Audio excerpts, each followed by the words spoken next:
दोस्तों ये क्लिप देखें। इस्लाम से कंपेयर भी नहीं करना चाहूंगी, सॉरी, बट ये अपने मजहब को इस्लाम से कंपेयर नहीं करना चाहती, मगर मेरा सवाल यह है कि इसको किसने कहा अपने मजहब को इस्लाम से कंपेयर कर? किसने कहा?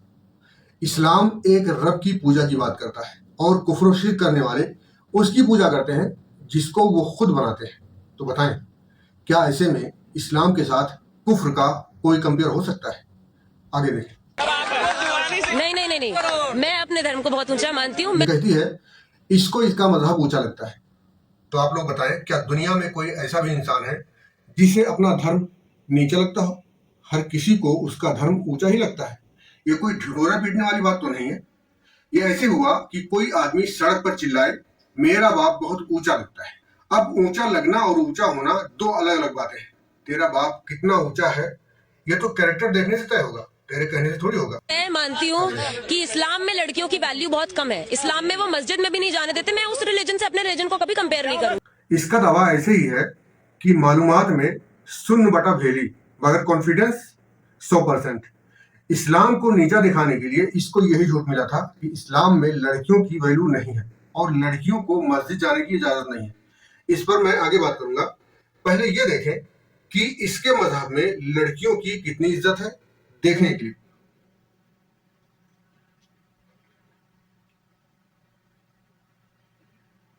तो ये है इसके मजहब में लड़कियों की वैल्यू। अगर इसको इसमें इज्जत और वैल्यू दिखाई देती है तो हम कुछ नहीं कहेंगे, क्योंकि ये इसके पसंद की बात है। लेकिन अगर ये इस्लाम की बात करती है तो इसे पहले इन चीजों पर बात करना चाहिए, बाद में इस्लाम पर आना चाहिए।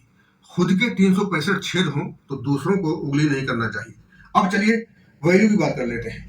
वाकया तो बहुत सारे हैं, लेकिन समझने के लिए बस एक वाकया काफी है। अल्लाह के आखिरी रसूल सल्लल्लाहु अलैहि वसल्लम के मबूस होने से पहले अरब के काफिरों में, मुशरिकों में, मूर्ति पूजा करने वालों में ये चलन पाया जाता था कि वो अपनी बेटियों को बचपन में ही जिंदा दफन कर देते थे। वजह ये थी कि वो किसी को दामाद बनाने में अपनी बेइज्जती महसूस करते थे।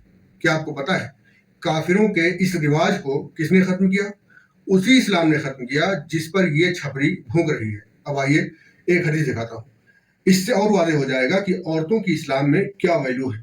सुनन तिरमिज़ी की हदीस नंबर 1162 देखें। अल्लाह के रसूल सल्लल्लाहु अलैहि वसल्लम ने फरमाया, ईमान में सबसे कामिल वो मोमिन है जो सबसे बेहतर अखलाक वाला हो, और तुम में सबसे बेहतर वो है जो अखलाक में अपनी बीवियों के हक में सबसे बेहतर हो।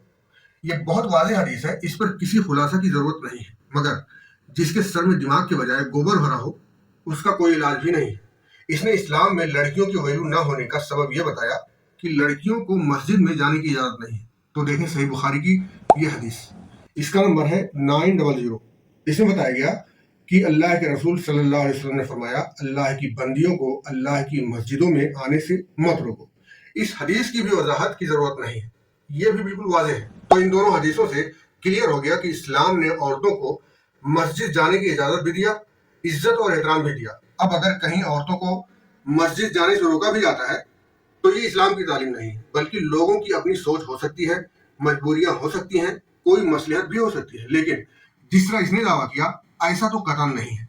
लिहाजा इस्लाम पर कोई भी इल्जाम लगाने से पहले कम से कम इतना गौर कर लेना चाहिए कि वो इल्जाम किस लेवल का है। सबसे अहम पॉइंट, अगर इसको इसका मजहब अच्छा लगता है, ऊंचा लगता है, तो इससे ये साबित कहाँ होता है कि इस्लाम खराब है? इसके लिए तो दलील और सबूत देना पड़ेगा। जबकि इसने लड़कियों को मस्जिद से रोके जाने की जो बात कही और लड़कियों के मान सम्मान ना होने की जो बात कही, वो तो पूरी तरह से झूठ है। लेकिन ये बात तो झूठ नहीं है जो यहाँ स्क्रीन पर दिखाई दे रहा है। लिहाजा मेरा आखिरी मशवरा यही है कि इस्लाम पर भोगने से पहले थोड़ा होमवर्क कर लिया करो, वरना तुम्हारा नंगापन सारी दुनिया देख रही है। वीडियो शेयर कर दें।